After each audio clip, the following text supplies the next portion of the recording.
I'm having a pretty good week so far. Still suffering the consequences of daylight savings time here, so a little tired, losing that hour of sleep this past weekend. But it is what it is. I'll recover eventually.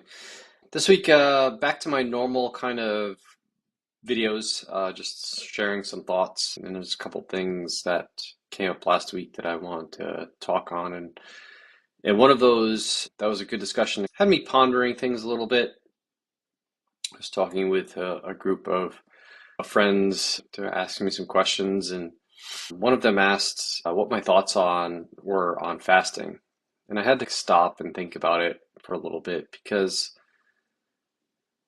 I know that there's a lot of, I wouldn't even say there's a lot of attention and hype in media around fasting, the topic of fasting. It gets a lot of attention. And but even outside just the attention that it gets and the hype that it might get and the programs that are out there and the supplements to help you fast and all this other stuff, I do think that fasting has some benefits to it.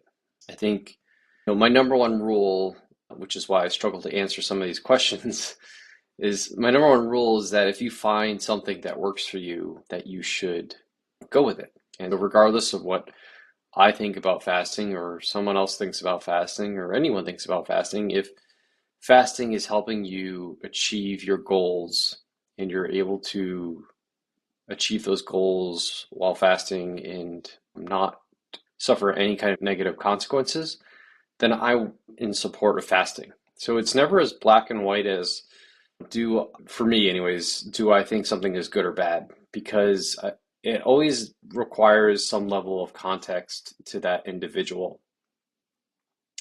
So I can only speak in what I observe on average with people and a given topic, right? It doesn't mean that it's what I'm going to say is 100% certainty or that it's universally good or universally bad across the board, because things that are good for some people might be bad for other people. Things that are bad for me might be good for you. So there's no one universal answer, but there's some things that I think that people should think about. And I also want to offer an alternative suggestion to maybe achieving the same thing, the same result that fasting will get you, with more benefits along the way. First, what do I observe in general? I think that fasting can be good. I think that I don't think, but I know I've practiced it in the past, and you'll still find that I fast occasionally on some days. Today, in my current iteration of my lifestyle, I take fasting if it's convenient for my day. So particularly, usually comes up for me when traveling. So if I have to go sit on a long plane flight, or I'm going to be in a car for a long period of time or something like that, and it's convenient for me to get up super early and just go and not eat, and I'm not going to be moving my body anyways for most of the day, then I will fast for that day. I will, maybe I'll fast to lunch, maybe I'll fast till dinner, but it'll probably be some kind of period of time where I skip a meal or two and don't eat during that day. Do I schedule fast? Do I have a rigid specific time frame that I want to fast, etc.? Nope. It just, as life presents the opportunity, it makes sense for me, it's convenient, it actually makes things a little bit easier, then I'll do it. Do I overthink it? Do I miss the mark on some other things that day because I'm fasting? Probably, but it happens so infrequently for me that I'm not particularly concerned about it. But and that can be good, right? It's good to take a break from eating, gives your digestive tract a little bit of a break, as a change in routine. There's a lot of benefits for that. And I do see these types of benefits for a lot of people. Probably the number one benefit that fasting gets for most people, because the biggest problem most people have and the biggest goal that most people are trying to achieve is a reduction in body fat. And so fasting, there's nothing magical about it. It's not a magic pill that does some amazing thing that if you were to eat would not do. It's just the fact that you end up in a caloric deficit because you're restricting the amount of time that you can eat. So most people, if you tell them you can only eat in this 8-hour window, so you can only eat from noon to 8 o'clock at night, or noon to 6 p.m., or whatever your chosen window is to eat, they can only eat so much. And if you tell them that they're going to You're going to only be able to eat during that time.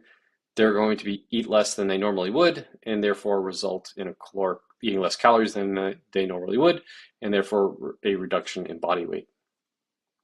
And just as provide an opposing example of that, when you tell people when you don't let people go to bed when they normally would, and you extend the day longer, they're going to eat more, right? The less time you give opportunities for people to eat, the less they will eat in general, right? So that's good from a body fat reduction perspective. The downside for this is that, and this is not just unique to fasting per se, it's true of all caloric deficits. It just makes it a little bit more challenging with fasting, and I'll explain why. The downside of fasting is that it restricts, because you're eating less, you have less opportunities to eat the right nutrients. So again, the average person eating the average diet jumps on the fasting bandwagon. Their diet quality is already probably not, they're probably already missing the mark on several micro and macronutrients. And now the good news is they're eating less of the poor quality diet stuff, but they're missing the mark even further on the important micro and macronutrients that they might be missing. So, for example, they're already missing the mark on their protein, and they don't change their diet per se in their eating window, they're going to miss the mark even further on their protein intake. If they're already not consuming enough of some certain micronutrient, they're not making adjustments to correct that, they're eating less food, they're going to miss the mark even further on that micronutrient. So that is also true you can also find this to be true in people who just implement a caloric deficit by other means when they don't restrict their time of eating. The difference with fasting is that you're constricting the window, and it makes it, say I told you, oh, you're missing the mark on your protein, and one person's missing the mark on their protein just purely because they're eating in a caloric deficit, and the other person's missing the mark on their protein because they're eating a caloric deficit, but they're doing that by restricting their time eating window. The person who is not restricting their time eating window is just doing it purely by caloric deficit. They still have the more opportunities to fix that, right? Because they can up the protein at their breakfast, lunch, and dinner and fix it. Whereas the person who's doing it via some type of fasting has this limited time window, and they need to up their protein in a smaller time frame, and they might just be too full to do that. It might make it more uncomfortable, right? So there's a little bit of a downside there for the fasting thing.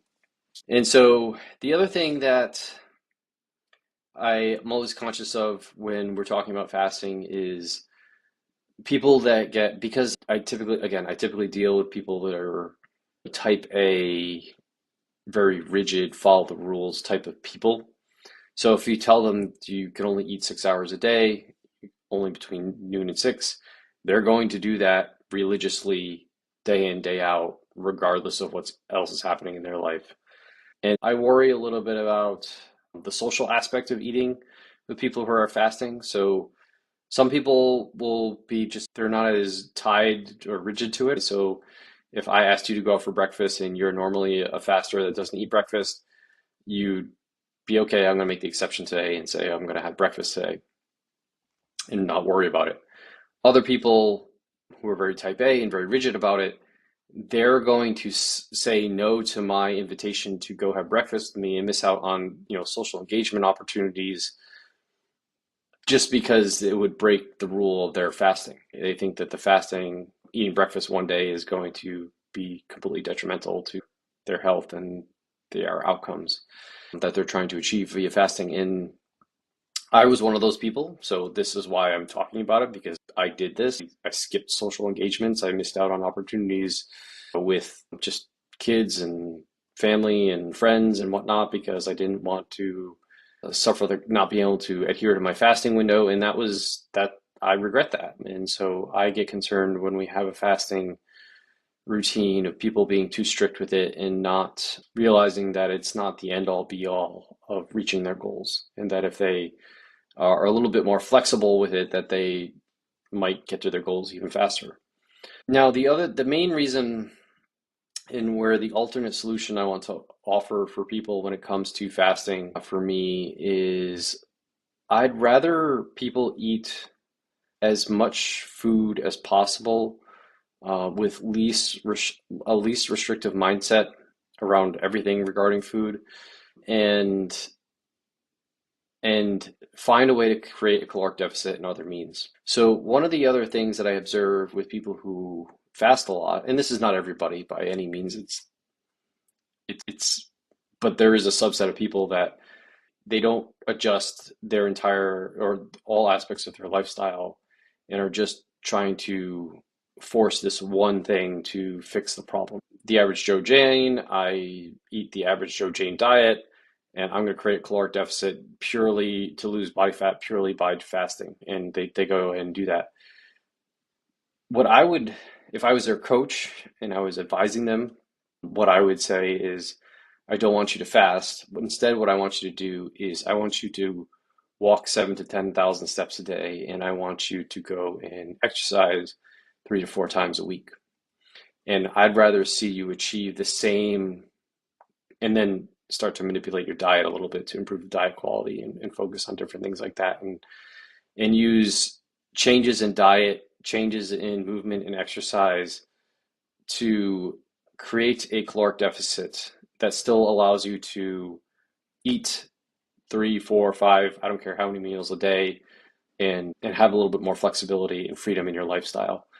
And the main reason is not only because of the flexibility and freedom in the lifestyle that you continue to get by not restricting the window that you're eating in, but in the long run, the exercise and walking has so many additional benefits beyond just a caloric deficit to your health that's going to help you achieve that goal of fat loss more over something like fasting, right? So for example, exercise and walking 10,000 steps a day, doing outside is going to improve your sleep, which is we know is going to result in better results in terms of body composition, right? And why does it improve your sleep? Exercise and movement makes you tired. Pure and plain simple, right? You're expending energy, you get more tired. But also it helps regulate the amount of food that you're going to eat then. It helps expend those calories that we're talking about. It helps you get some light exposure, which again further improves some sleep, and helps relaxes you. It's a de-stressor. It improves your mental health, which is also going to have downstream effects to fat loss. It's going to help you build muscle, and that's going to improve your metabolic flexibility, allow you to have a little bit more, even more additional freedom in your diet because you're adding muscle. I'd rather see someone add in some movement and exercise over to achieve a caloric deficit and a body composition goal like having greater fat loss than jumping straight to the fasting and using fasting as the only thing that they're using to create their caloric deficit, because it's less restrictive and it has more potential benefits to your overall health. And I didn't even scratch the surface there of all the benefits that exercise is going to provide you compared to fasting. And people are like, oh, fasting lowers inflammation. Well, so does exercise. Well, fasting provides more autophagy. Well, the way to achieve autophagy, which for those who don't know it, is basically the recycling of old and damaged cells, is actually exercise, right? Exercise improves mental health, it improves cardiovascular health, it improves your muscle health, it improves your sleep, it improves your social connection because you can exercise and walk and move your body with other people. It improves your circadian rhythm because you're getting light exposure, you're doing the walking outside, you're getting more vitamin D, improves your stress because you're outside in nature, and that has a lot of stress benefits, right? So like it's just the benefits of exercise just far outweigh the restrictive nature of fasting. Now, does it have to be black or white? Kid, do you have to exercise or fast, right? No, nothing's ever black and white. There's a time and place for everything. Like I said, I still do some fasting occasionally, but I exercise every day. And so, can you exercise and fast? Yes. Again, a lot of nuance here. I'd be a little wary of exercising intensely on the days that you're also fasting. Again, it's not the more is better. Like I'm going to do both because that's going to get me double the results, better, faster, stronger. No, that's a recipe for disaster, honestly. It's too much stress on the body for a variety of reasons. So that's certainly not the answer. Instead, you can intermix some level of fasting into days maybe where you don't exercise. So if you're only exercising 3 to 4 days a week, you have 3 to 4 days or 3 days possibly where you're not exercising, right?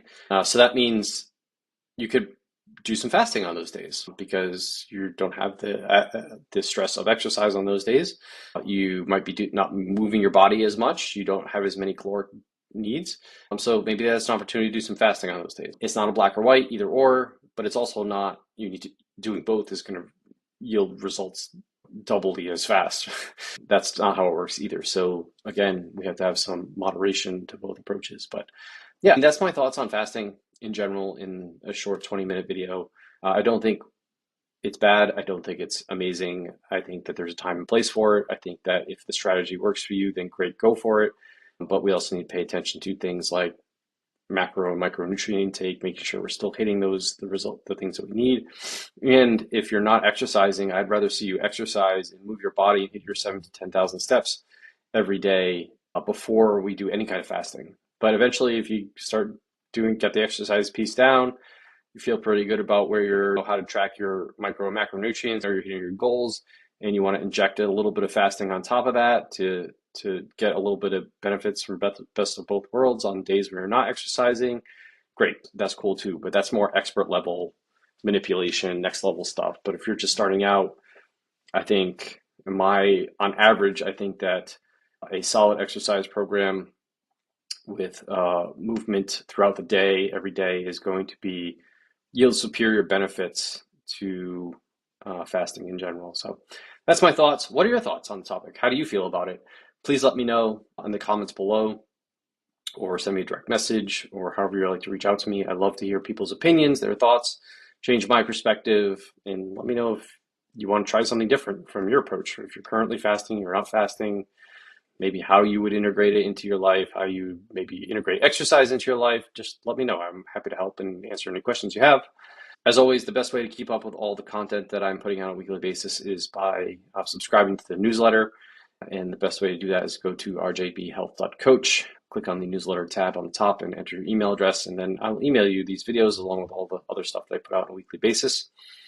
And if you are interested in one-on-one coaching, I still don't have any spots open, but I can put you on the wait list. So if you are interested in that, please go to my website again, rjbhealth.coach. Click on the schedule discovery call button on the homepage and fill out that form, and I'll get back to you, and we can chat a little bit about what you're looking for and get you on the wait list for the next time I have a spot open up. So I hope everyone has a great week and has a great weekend, and I'll chat to you all